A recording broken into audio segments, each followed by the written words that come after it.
wisdom and getting older, right? We fear it, but there's so much beautiful about it. That's our conversation about today. Getting older and acquiring wisdom and learning to love it all. Hey everybody, I'm Bill Gallagher, scaling coach and host of this fine Scaling Up Business podcast. We come to you every week with a guest, an author, a guru, a CEO, somebody, or maybe all three, who's, as today, who's got something to share in the world of growing your business and not only surviving, but maybe even enjoying the journey of the whole thing, right? Like, what would that be like if you could really, really enjoy all of it, all the parts of your life, including moving through the difficult things, right? All that and more at scalingcoach.com. We've got over 550 shows now with loads and loads of people. So big back catalog of great experts and authors and more. Plus, we've got some free tools and downloads. We do workshops every month. We've got coaching programs. We've got a little mini course on the stages of scaling and growing your company. All that and more at scalingcoach.com. Scalingcoach.com. Anyway, with all that said, I'm joined now. He's already on the screen if you're watching a video. Chip Conley. Chip Conley, you guys should know, grew a groovy boutique hotel company called Joie de Vie, sold that, joined Airbnb as their, eventually kind of became elder. They're a modern elder. Modern elder at Airbnb, but worked with them on kind of the long-term things around the company. And then he formed this organization called Modern Elder Academy, which I'll be going to later this year. I've been looking forward to thinking about going there for a couple of years now. And he's written a couple of books on the subject. The latest is Learning to Love Midlife. And I think it's a really great conversation. I know that true panic and anxiety I felt, the depression that I was in at 45, no, that's 15 years ago, when I thought, oh shit, I'm halfway through, it's all downhill. And I was really depressed about that. By the time I got to 50, I had sorted out for myself. But, it keeps getting better for me now at this point. But there was a minute there where it was. So welcome to the show, Chip. Thank you, Bill. It's great. You know, my story was very similar. 45 to 50 was rough. And then my 50s was my favorite decade. And I'm now 63 and still in midlife and still loving it. Yeah. I just had this notion like, oh crap, it's all just going to get worse. and I got less, ahead. And even if I thought I was going to live to 90 plus, which would go with my family, like it wasn't a good thought. It's a couple thoughts there. Number one is we've had 5,000 people go through the Modern Elder Academy, also known as MEA, and from 50 countries. And the average age of the people who've come is 54. The average age that they think they're going to live till is 90. 54 is exactly halfway between 18 and 90. So at 54, you actually have as much adulthood ahead of you as you have behind you. So, a lot of us think at 45, it's all downhill from there. My best years are behind me. The reality is that the U-curve of happiness research shows that people get happier starting at age 50. 45 to 50 is the low point. You get happier from 50 on. And the bottom line is we have a lot of life still ahead of us. And so, part of the reason that I wanted to really create the MEA was to actually help people to maybe reframe their relationship with aging, because Becca Levy at Yale, who's been a great a mentor of mine, has shown in her research that when we shift our mindset on aging from a negative to a positive, we gain 7.5 years of additional life. So, And just one last thought: Modern Elder. Why is it called Modern Elder? Because at Airbnb, the three founders who were millennials and I was a boomer, they brought me on, and about a month into it, they said, "We hired you for your knowledge, Chip." I was the head of global hospitality and strategy, and I was the in-house mentor to them. We hired you for your knowledge, but what you really brought was your wisdom. You are our modern elder. And I said, fuck you. I don't want to be your modern elder. I thought they were making fun of my age. And instead, I came to realize, no. They said a modern elder is someone who's as curious as they are wise. And as soon as I heard that, I said, wow, curiosity and wisdom, the nice alchemy of those two, that's what I want to be when I grow up. So yeah, that's how modern elder came about as a term. It's interesting, that combination of curiosity and wisdom. Like wisdom implies some experience, some lessons, and like an integration of them. I don't know, Yep. like the Yep. official definition, right? But curiosity seems at odds with that, right? Like wisdom can suggest that I know everything, right? And yet, as you get wise, you realize there's so little that I know. That's Such a exactly right. places that I'll probably never get to, right? Like, Socrates said that long ago. It's like anybody who proclaims that they're wise is probably not wise. And it doesn't mean you aren't on the path of wisdom. And you said it really well, Bill. I say that our painful life lessons are the raw material for our future wisdom. So often it's when we're most troubled. It's when you were between 45 and 50 and you went through a difficult time, as did I, that we were actually in the process of going through that challenging time, we were building up some wisdom because we build up some lessons, we metabolize that experience, and we use it in the future. And the difference between wisdom and being smart or savvy is wisdom is a social good. It's supposed to be shared. And so that's why quite frankly, I think from a business perspective, I think companies that are moving out of the knowledge era, all of the knowledge is in AI. It's everything in the world is on this damn little phone in my pocket. All that knowledge, but what's different, what's differentiated, and what's scarce is wisdom. Yeah. So one of the things that I've tried to introduce to companies, and we do at the MEA Academy, the Modern Knowledge Academy, is we create wisdom leadership practices. How do you become, just like Peter Drucker in 1959 coined the term knowledge worker and nobody knew what he was talking about. And then knowledge management practices came along. But today it's about wisdom management practices. How do you create a wise leaders and a wise organization? When people tell me, "Oh, you're so wise," I'm complimented, but also a little embarrassed, a little uncomfortable with it. And then if I describe myself, I will say from time to time, "Well, I have some wisdom," right? And I'm talking about having had some good and bad experiences and having time to think about them and integrate them. But I would never say, "Oh, I'm very wise." Right. Well, I think that's wise. It's wise for you not to say that. And the other piece of it, the curiosity piece, is this sense of being both a wisdom keeper but also a wisdom seeker. And so when you're wise, you're somebody who wants to constantly learn something new, and you realize, as we said earlier, that you don't know it all. You can be smart and be a know-it-all. But if you're wise, you're not going to say you're a know-it-all. That's for sure. Or act like you're a know-it-all. So here's a practice I've been doing since I was 28 years old. I started my boutique hotel company when I was 26, Joie de Vivre, grew it to 52 boutique hotels around California. And we were the second largest boutique hotelier in the US, based in San Francisco. So long story short is at age 28, I had one hotel. It's in the Tenderloin. It's the Rock and Roll Hotel, the Phoenix, a funky motel that I bought when I was 26. By the time I was 28, I realized I didn't know much. I thought I did, but it becomes sort of a rock and roll hotel at that point. But then the Loma Prieta earthquake came along, and all of a sudden, like nobody was traveling to San Francisco, and I had no money. I was ready. I had no working capital, and so long story short, I was like, okay, what the hell am I going to do? And I went home one Friday afternoon and I took it down a diary or a journal from my bookshelf that I had never written in. And I wrote on the cover of it my wisdom book. This is a true story, age 28. And I started a practice that I've been doing for 35 years now, which is every weekend I spend 20 to 30 minutes making a list of my key lessons I learned this last week.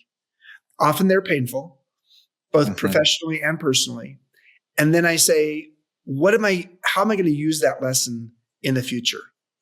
And so that practice of every week doing that has helped accelerate my wisdom because it's allowed me to metabolize my experiences. What I do with my leadership teams, whether it was at Joie de Vivre or Airbnb or now at MEA, is the following. I don't require them to do this every week, but I do say once a quarter, we're going to sit down and talk about our biggest lessons of the quarter. So each person on the leadership team says, here's my biggest lesson. And here's what I learned from it and how it's going to serve me in the future. And I can hear the VP of operations telling me something like, oh my God, that's a great lesson. I'm going to learn that. So wisdom is not taught, it's shared. So creating an environment where a team can actually learn from each other. And then at the end of the meeting, we ask ourselves, what was the biggest team lesson? And we arm wrestle over that in terms of what was the biggest lesson we learned as a team and how is it going to serve us in the future? So long story short is I love this as a wisdom management practice.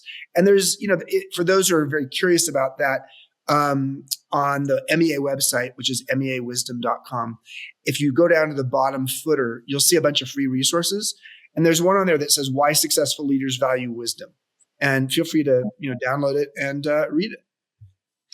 Two things come to mind as you share this. One of them is that all of our clients that are doing any kind of scaling up coaching, and whether it be private or in a group program or whatever, in our quarterly reviews, after we talk about wins and misses and we look at the status of their priorities and their metrics and things like that, we say, great, what are the lessons you learned? And we ask people to net it out. And a lot of people are like, what does that mean? Like, what do you mean? What lessons? Like, I'm just like, well, good things happened and bad things happened, or things that you assessed as good and bad. And then, but what do you make of that? Like, how do you carry that forward? That's the lesson. And it's a discipline of reflection and integration or application. You said, I think, digesting it, like apply it to yourself now. Yes, that win happened. Great. What'd you learn from that?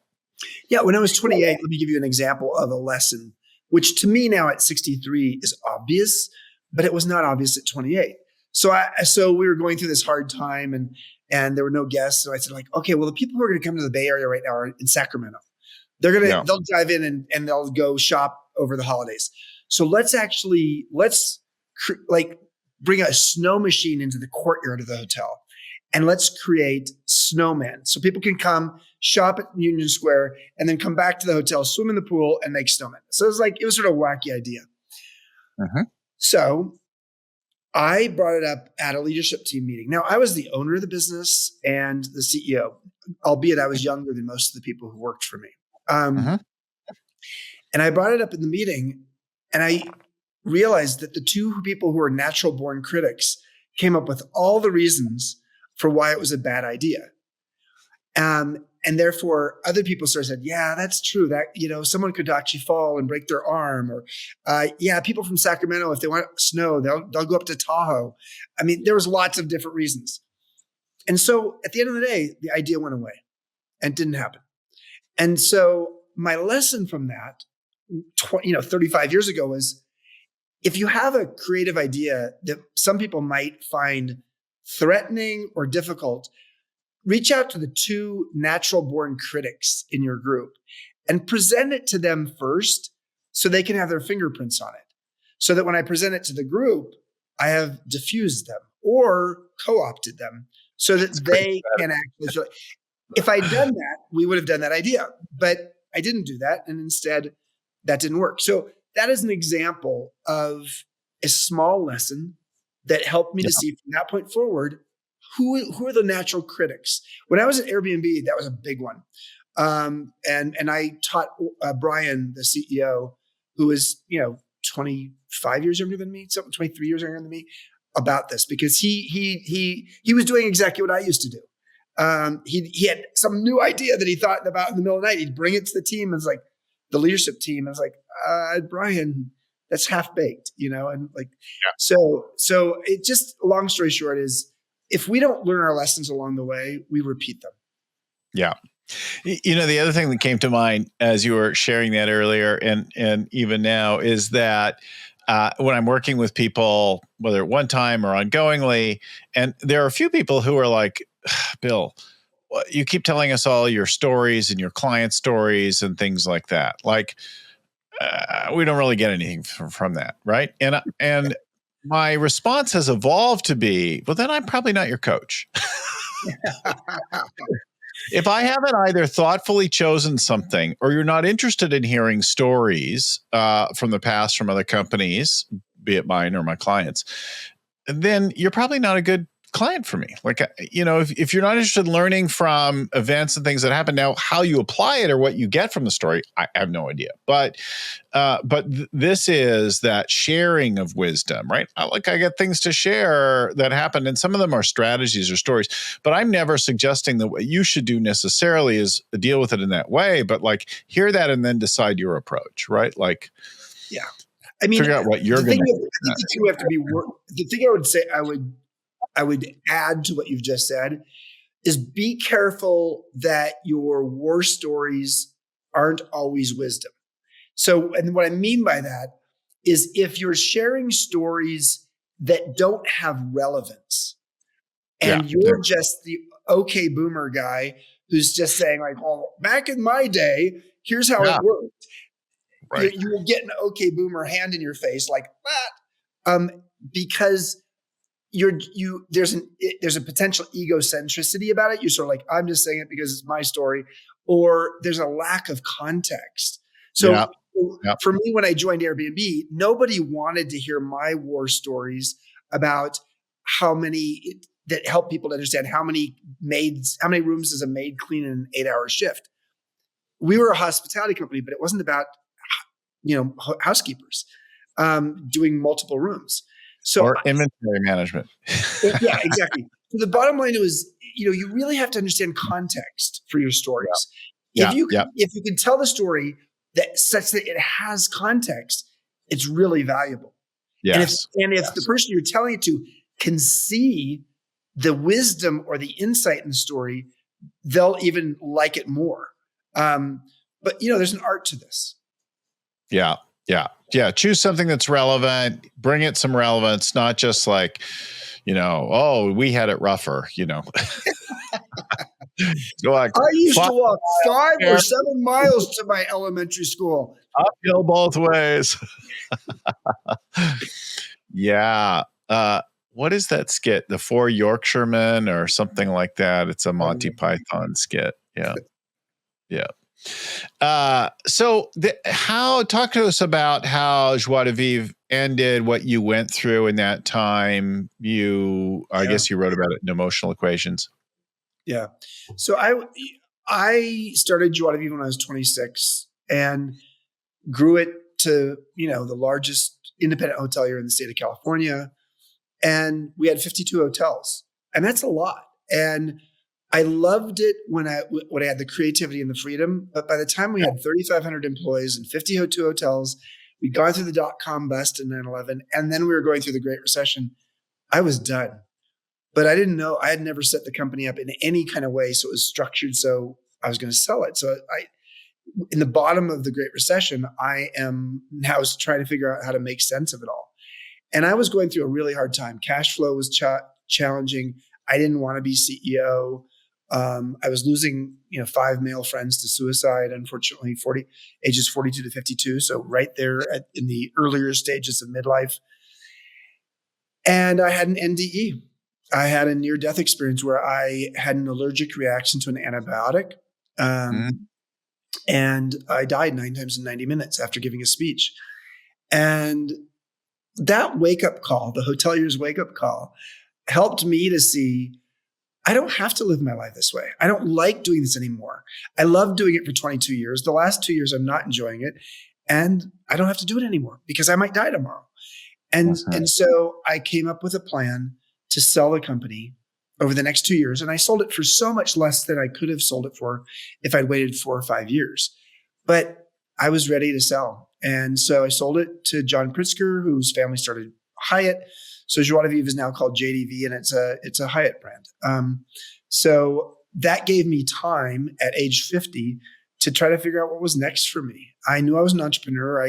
In the movie The Intern with Robert De Niro and Anne Hathaway, De Niro says, musicians don't retire. They quit when there's no more music left inside of them.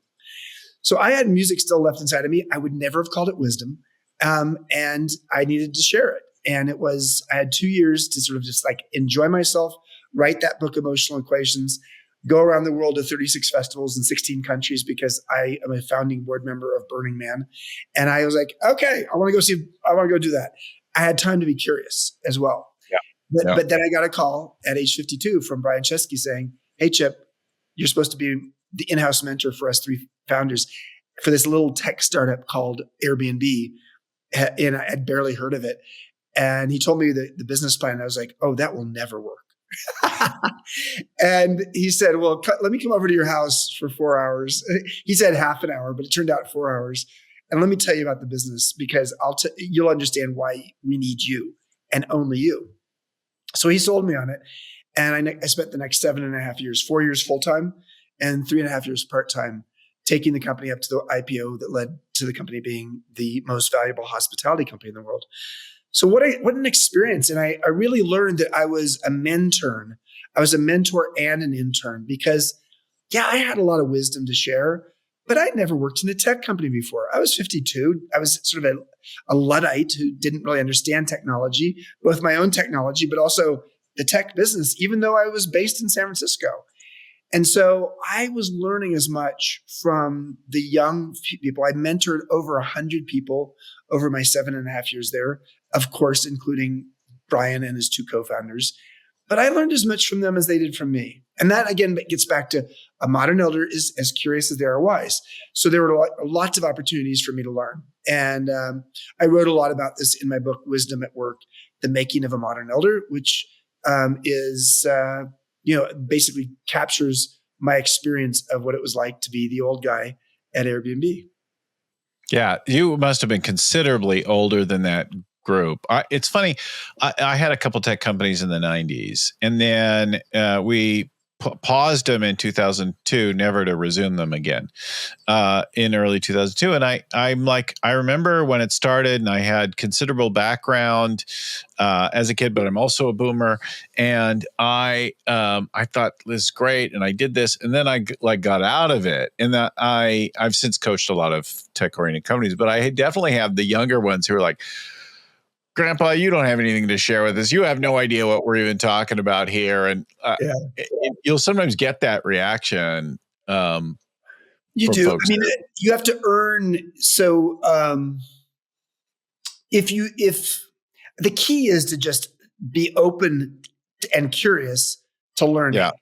Yeah. And if you come, so there's a famous executive recruiter, and after my book Wisdom at Work came out, she said, Chip, you're going to get people from all over the world who are around age 50 or 55 or 60 coming to you and saying, I just got laid off. I sold my company. How am I going to be back out there in the working world and be relevant? And she said, the most important and valuable advice you can give is, if you show up with curiosity and a passionate engagement for what you do, people won't notice your wrinkles. They'll notice your energy. Yeah. And it's such great advice, because what people notice is your energy. And if they see that you're like, oh, here's a guy who's 60 years old and he's really curious and he's open to talking about what he doesn't know, and he wants to learn more about AI, and people actually admire that. Part of the reason I have all those mentors at Airbnb was not because we had a mentorship program where I had volunteered. No, all 100 plus of them, other than the founders, sought me out. So long story short is you got to show up with that passionate engagement, that curiosity, and an energy that says, like, you know what? I want to learn from this person. I want to be like this person. Yes, I was twice the age of the average person at Airbnb, and so I was the age of their parents. But what they'd say to me is like, oh my God, I wish my parents could learn from you. And ultimately I ended up creating the Modern Elder Academy, and their parents ended up learning from me because they came as students to come for a workshop. So, yeah. It's interesting about going through that process and seeing that. I think there's a lot to that, like bringing curiosity and openness and learning. When we see somebody who's got a little more years on them, try to act younger than they are, right? And it can be kind of cringy. Especially in the Speedo, especially if it has to do with just not realizing their age in terms of what they're wearing and what they're doing. And I'm not saying people shouldn't. I love funky clothes. I'm a Burning Man guy, so I love weird, funky clothes. It's not that. It's more like, okay, don't wear that Speedo. It's just, it doesn't look good.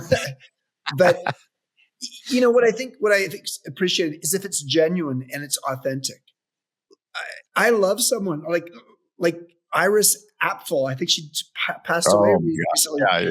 96 years old, however old she was. And she just had those glasses and that look. And it was like, yeah, I want to be her. Bold, right, Yeah. is the word for So, her. The big glasses, the color, like I'm going to be unique and shine brightly. exactly. So it's not about being old. It's about being bold. And if the being bold has something to do with what you're wearing, great. But if you're trying, where it looks bad is when you're trying to relive your adolescence, or you're sort of like you're stuck in an era, and it's noticeable. So yeah, I mean, it's not about being youthful. As we get old, Glory Days. what's that? Bruce Springsteen wrote a song, Glory Days. Yeah. Somebody It's stuck in not there. about being youthful. It's about being useful. As we get older, it's about being useful, not youthful. And those people who accelerate their aging process and die young are often people who no longer feel useful. So it's that, that's the key. And purpose, I would just say when it comes to purpose, cultivating purpose, it's about finding something that excites you or agitates you or makes you curious, or something from earlier in your life you've neglected that you were passionate about. We had somebody come to MEA recently, a litigation attorney, 60 years old. And she didn't want to be a litigation attorney anymore. She didn't like what it had done to her emotionally. She had armor on because she was always arguing. And long story short is she came and she said, maybe I'll become a litigation consultant. And we said, like, you're swimming in the same pond, so you don't want to do that. So we told her about like these 4 paths: excite, agitate, curious, or neglected. These are the 4 pathways, shortcuts to your purpose. And the first night she had a dream about her grandmother. Her grandmother was walking on the beach and she was walking with her, and our Baja campus is right on the beach, gorgeous 3-mile long empty beach. And so she's like, what's my grandma doing here? She passed away 20 years ago. It's like, okay, well, take note. The next night, she had a dream, but more like a memory of her and her grandma cooking pies. I was like, okay. She said, I could even smell the pies.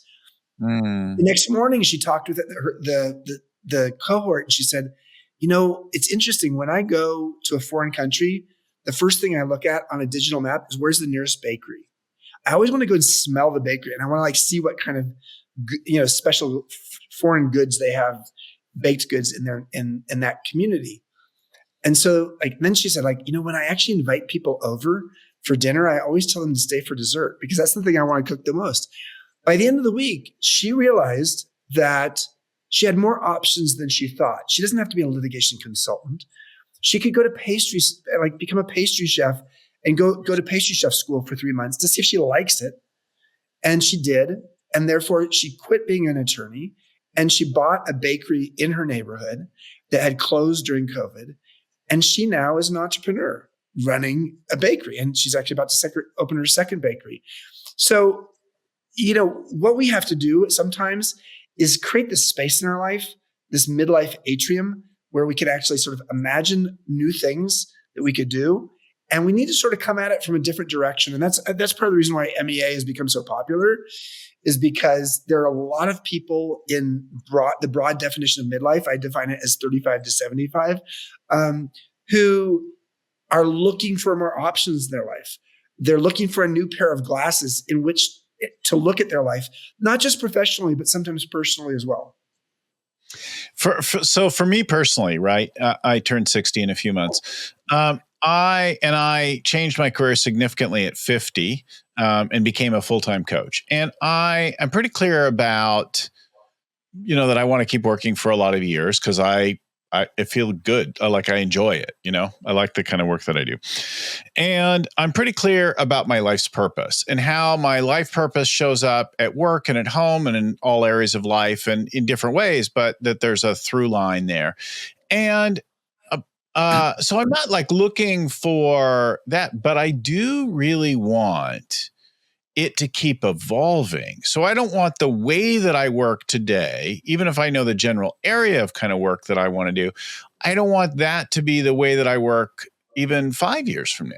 I want that to keep evolving significantly and change the pace and the nature. And I imagine what it'd be like. But then what I think about myself and my life at 60 is really different than what I thought about at 50. Or even 55, like it keeps evolving. And certainly the last 4 years really accelerated a lot of things for many of us, right? Yeah. I mean, that what you're describing is the evolution of learning, and curiosity is the taproot of that. And so when you're curious, curiosity is really it's sort of the source for creativity and innovation. Creativity and innovation get all the highlights and the headlines, but curiosity is often behind that. And what curiosity requires is an open.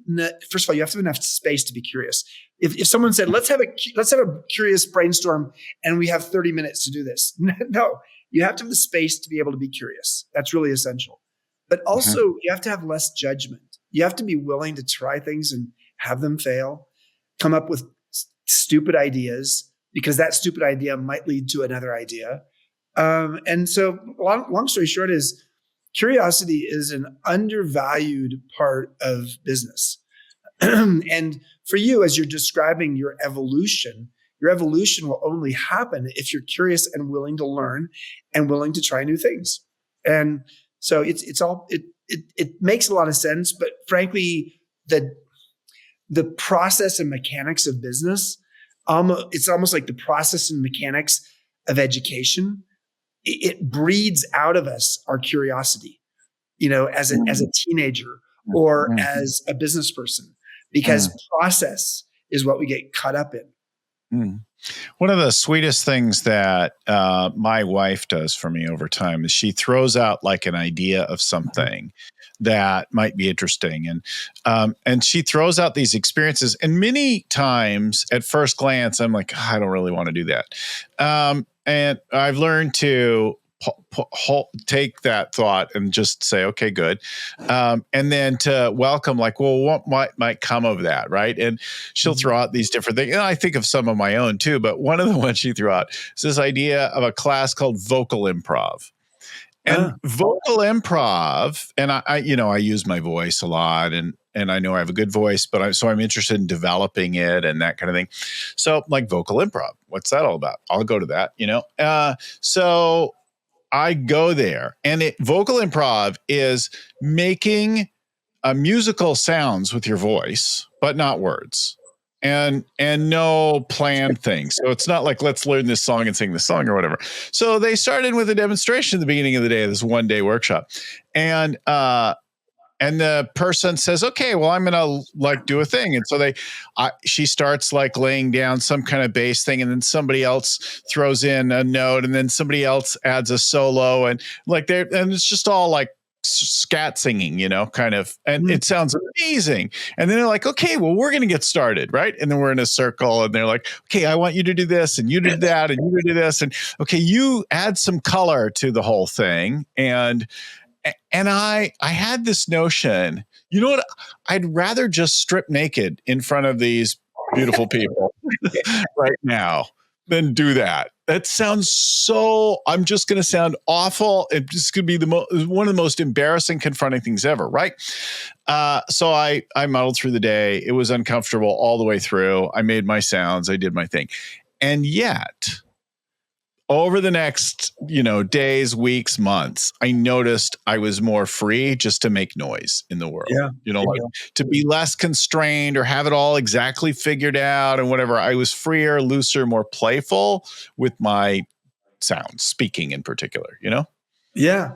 Well, it's so funny you say this, because Michael Franti, the award-winning musician, who's been a friend of mine for 35 years, he just taught a workshop here at our Santa Fe campus on finding your rhythm and your voice in midlife. And we wrote a song together. There were 35 people in the workshop, and wrote a song together from scratch, sang the song together. But each of us had the opportunity to get up there and sort of in an improv way, either using sounds or using words, speak your truth. And I was not going to do this. I was his co-teacher on this thing because I teach here at MEA. But I wasn't going to do this until a friend of mine in the workshop called me out and said, Chip, you haven't done this yet. I was like, oh. So I got up there and I closed my eyes because I didn't want to see anybody while I was doing this. I didn't want to see faces and I started singing my story. And it was a combination of sounds and my story. And it was, wow, God, it was profound. And I really, when I opened my eyes at the end of a 4-minute or 5-minute thing I'd done, and they cut it on video. So it's sort of interesting to watch it now. Almost everybody was crying. And I realized what I just said. And I'd said things that I hadn't said to anybody else, mostly around my cancer, because I have stage 3 cancer. And I've written about this in my blog, but I've never really sort of talked at this guttural level, this level of like, it was not just words, but it was the tones and the sounds that I needed to make. So let's zone up for a minute. Improv in all of its forms. We do a little bit of improv at MEA is really helpful. It's collaborative. It allows you to be less linear and less logical and find a way sometimes to actually see something from a new perspective. So yes, I'm a big believer in businesses looking at. I once took my company to the San Francisco Museum of Modern Art, like senior people. I said, like, your job is in the next hour to go and look for shapes and things that are going to influence this next hotel we're going to create.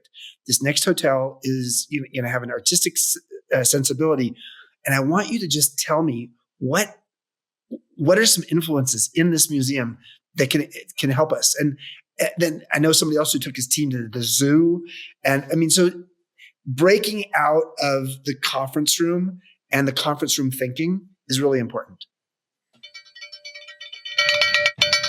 Cowbell for that. Okay. I think that's really, really great. And there's this idea, one of my favorite quotes, John Lennon, life is what happens to you while you're busy making other plans. It's perfect. And, we've got our schemes and we're going down, and then stuff happens that you totally weren't expecting in the world, to you personally, right? You get cancer, somebody close to you gets sick or something like that. World events happen, and okay, I wasn't expecting that, right? A family event happens, and then you have to deal with that, and interesting things happen from it. Like, COVID put my mom in the hospital for months, and she can't live on her own anymore, and like that, and killed friends and family of friends. But also we got really beautiful time, and we remembered that we could be quiet and we could be still, and interesting things happen, right? When you kind of lean into these problems. And sometimes I had a friend who got cancer and realized, okay, this is a unique gift to take and make my time precious and not take it for granted. And there's an exercise a coach led me through years ago, and I've since used it many times with others. And he said, okay, imagine that your life was going to end a year from now. And there's a meteor coming with just your name on it. It was going to just wipe you out. And like, whatever, you're not going to suffer, but you got a year now. What do you need to do? Yeah. And people start to think about bucket list and things like that, and unfinished projects and like that. And then he said this other one. He said, okay, imagine that it's coming tomorrow. What do you need to do now? And that's mostly about healing relationships. Yeah. About telling somebody that you've withheld love from for too long, that you're sorry. Yeah. Or that you forgive them or whatever, right? Oh, I'm feeling you, Bill. I'm feeling you. So yeah. Laura Carstensen at Stanford has shown that when we have less time ahead of us, whether it's a cancer diagnosis that's stage 4, whatever it is, what we do is we tend to focus less on the future, less on the past, and more on the present moment. And because we do that, we actually get happier. Mm. And so there is something to be said for that exercise. I think it was Gandhi who said, learn as if you'll live forever, live as if you're going to die tomorrow. And I think Mm. there's something to be said for that. Live as if this is your last day, but Mm. learn as if you're going to be here forever. My in-laws, were mostly sheltered in their advanced age going through COVID. And then coming out of it, we went to visit them. And when everybody's vaccinated, they're comfortable again and that kind of thing. And so my father-in-law wanted to go get a haircut, and because he's like, I haven't had a haircut in 2 years or something, right? And so I said, okay, let's go. No, he's in his 90s. And we get in the car and we get away from his wife, and he says, I'm ready to go. Mm. Wow. And I know he meant, he's like, like, I'm tired. I don't feel good. There's nothing I need to do. I don't, whatever. And I can't tell Barbara. And I'm like, okay, but you can tell me. So if you're ready to go, what do you need to do? What is there left? Like, what do you need to say?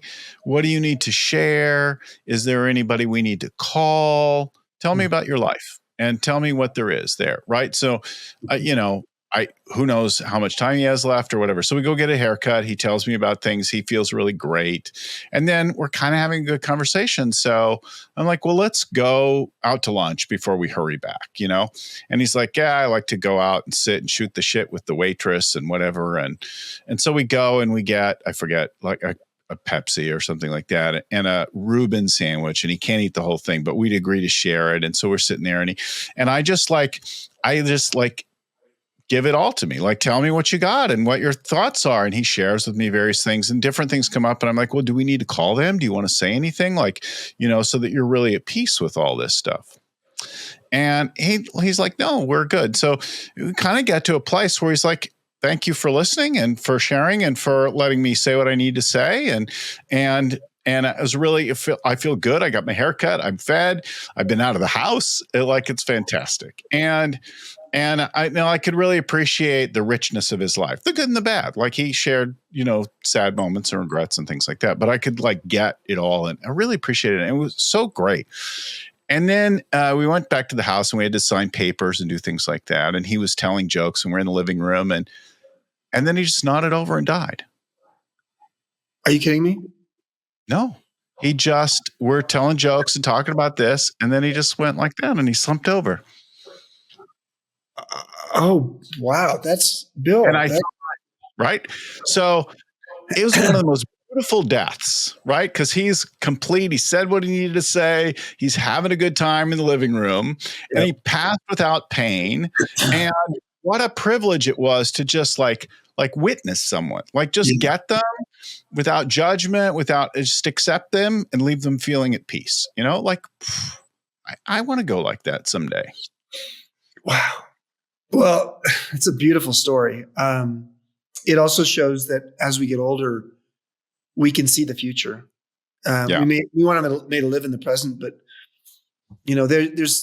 it's interesting. There's some research that shows that when people are on their deathbed, sometimes what they start talking about things that don't make any sense.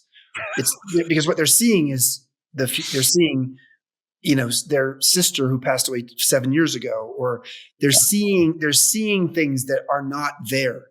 And this is not necessarily, this doesn't have to be Alzheimer's or dementia or anything like that. It's literally just, and so it's that passing, I died 9 times in 90 minutes when I had my NDEs at age 47. And man, I know what that's like to sort of go to the other side and to see things. And, it can be quite beautiful. Talk to us about MEA. What happens? What do you do? What's that like? What do people see? And we've been talking around it a little bit. You're coming in October. So my wife and I are coming with a bunch of our friends, mutual friends and so on, in October down to Mexico. And I'm so excited because it does fall over our 30th anniversary. And I'm like, what a perfect place to be 60 and 30 years, and invent and imagine the future, right? Well, our program has the following components. It's usually a 5-day program, 5-night program. We do public workshops as well as private groups, like your group's a private group.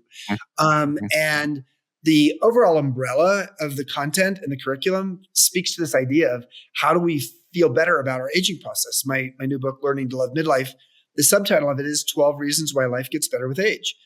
We know what gets worse with age, but we are not as aware of what gets better with age, whether it's emotional intelligence or spiritual curiosity or wisdom or the ability to tell our own personal story and narrative or the ability to edit our life. There's a lot of things that get better with age, but they're not been amplified. So that's the overall framework. And then the three key pillars are navigating transitions, because we go through a lot of transitions in midlife and later, cultivating purpose, and owning wisdom, learning how to own your wisdom. And so, yeah, it's a deep experience. The normal workshop is, anywhere from 20 to 30 people in it. And you whether you're coming with people you already know and you get to know them much more deeply, or whether you're, meeting people for the first time and you create a bond with life-changing conversations that we've curated. One of my favorite questions I like to ask, and I don't think I mentioned this earlier, is 10 years from now, what will you regret if you don't learn it or do it now? And it's just a powerful question. And it helps people because anticipated regret is a form of wisdom. And so for me, it's part of the reason I started learning to surf and learn Spanish when I moved to Mexico, because, will we surf down there? Is there an opportunity to go surfing? Yes, actually, there's an opportunity to learn to surf or to surf while you'll be down there. We're 5 minutes from a surf break. So the question I asked at 57 when I was living in Mexico, I was like, hey, what will I regret 10 years from now? I'll regret that I didn't learn Spanish, because at 67, it'll be harder than at 57. And that I didn't learn to surf. I had a mindset in my head, which is I'm too old to do these two things. But anticipated regret is a form of wisdom, because it allows you to say, oh my God, I don't want to feel that 10 years from now. It catalyzes you to take action.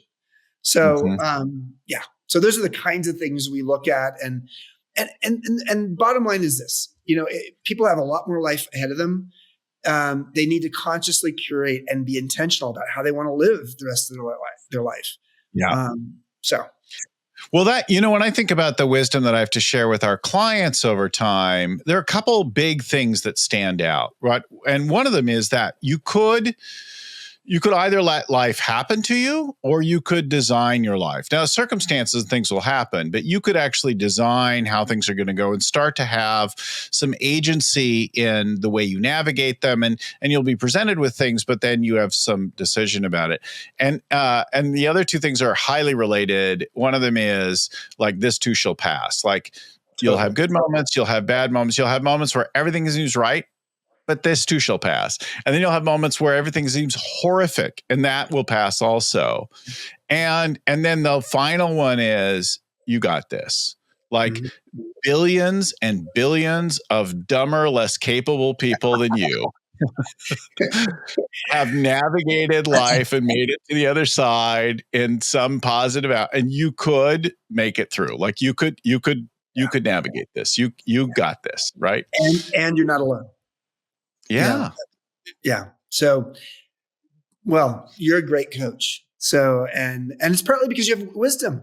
To become a coach at 25 makes no sense. To become a coach at 25. To be a coach at 50 makes sense. And maybe at 75, even more sense, just because you have that metabolized experience. Yeah, I think, like, somebody said to me, well, you can't, I wrote this public letter to coach Uber CEO Travis Kalanick when he went through some news years ago. And somebody chided me, and they're like, you can't possibly coach him. You haven't run a company of that size and whatever. And I'm like, yeah, I've run companies. And what he needs coaching in is not necessarily running a company. That's fine. He needs coaching in being an asshole. And I have a lot of experience in that. It's interesting with that story is that when I joined Airbnb, Uber and Airbnb were the darlings of the sharing economy. No one uses the term sharing economy anymore.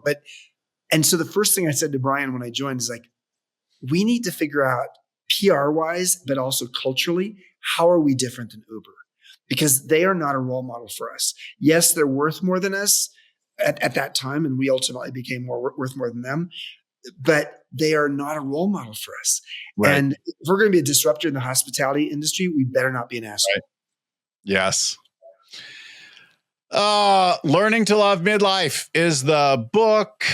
MEAwisdom.com is the website to go to. Maybe you want to go to one of the programs. What ages of people go to the programs? So average age is 54, but we've had people as young as 25 and as old as 88. So 1/6 of the people who come are millennials, which is sort of a surprise. But 75% of the people are between 45 and 65. So even if you're not yet 50, you might. Oh yeah. I mean, that is where I had that first midlife panic, right? 45. Listen, I'd say 40s is a great time to come because, quite frankly, we help teach you how to go through the most difficult life stage in adulthood, which is our 40s. Mm-hmm. Awesome. Well, and then a reminder also, scalingcoach.com is our website where you've got the 550 episodes. We've got programs and workshops and stuff for kind of every stage of your business. MEAwisdom.com is for your life and yourself. Scalingcoach.com is for growing your business. And we can help you with that at every price point, every stage. Like we got something that's done in some way that probably fits you. So go check it out, scalingcoach.com. Thank you, Chip, for joining us today. Thank you, Bill. And sharing some of your wisdom. It's been such a great conversation. I really enjoyed finally getting time to sit down and talk. I want to thank everyone for watching, for listening, and thank my friend and mentor, Vern Harnish, who created the whole Scaling Up framework, without whom none of this would have been necessary. And Vern Harnish is an MEA alum. Is an MEA alum also, yeah. And to the folks at Storyon, who produce our show, get things ready before and after each week. Christelle, Seth, Cameron, and the team at Storyon.com. Thanks again, everyone, for watching, for listening. Until next time, keep scaling.